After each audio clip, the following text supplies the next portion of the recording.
मैत्रिणींनो, रुचिरा खव्यामध्ये तुमचं मनापासून स्वागत आहे।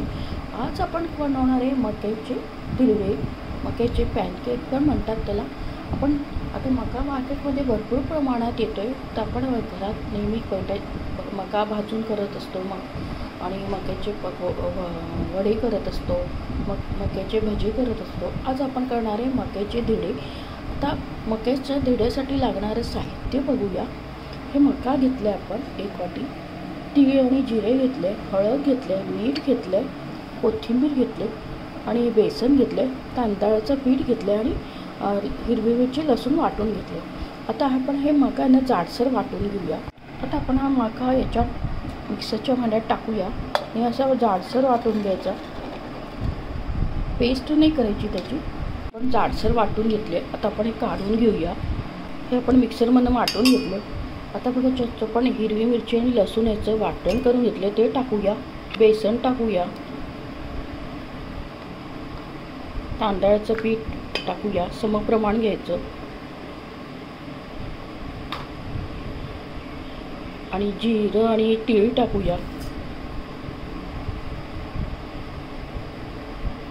हळद टाकूया, कोथिंबीर टाकूया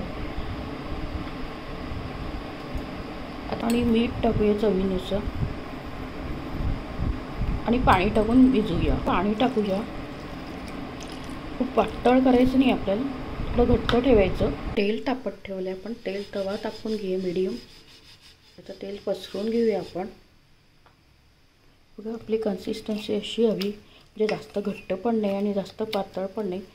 आणि कणसाचे पण भरपूर फायदे, पचन सुधारते, रोगप्रतिकारशक्ती वाढते आणि डोळ्यांसाठी, केसांसाठी, त्वचेसाठी भरपूर फायदे या कणसाच्या मध्ये।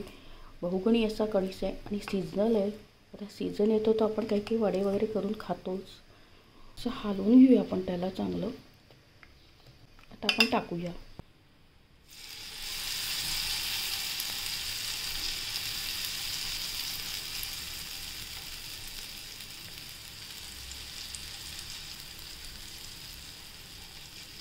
मीडियम गॅस ठेवूया।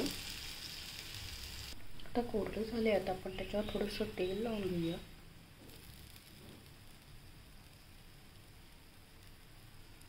साईडने आणि कोरडं झालं, थोडं तेल लावून घ्यायचं।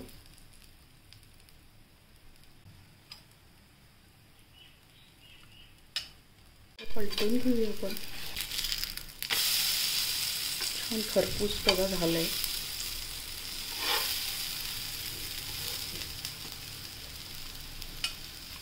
दुसऱ्या साईडने झालं सोनेरी की आपण प्लेटमध्ये काढूया। आता आपण हे प्लेटमध्ये सर्व करूया। आता आपण टाकूया,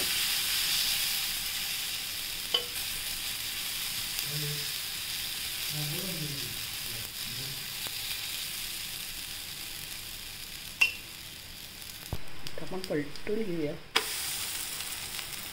छान बघा, खरपूस झाले, एकदम टेस्टी, चविष्ट, छान आपलं खमंग असं मक्याचं धिरडं, कणसाचं धिरडं झालं आहे। पण आता प्लेटमध्ये काढूया।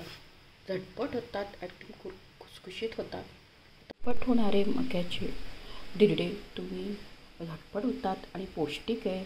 रोज रोज उपमा, पोहे, इडली खाण्याचा कंटाळा येतो, तर हे वेगळ्या प्रकारे तुम्ही नक्की करून बघा आणि आपल्या चॅनलला जास्तीत जास्त फ्रेंड सर्कलमध्ये शेअर करा। रेसिपी आवडल्यास लाईक आणि सबस्क्राईब अवश्य करा। लवकरच भेटूया अशा नवीन नवीन रेसिपीसोबत। तोपर्यंत मस्त खा, आनंदित राहा आणि स्वस्थ राहा। असाच मला सपोर्ट आणि प्रोत्साहन देत राहा। थँक्यू।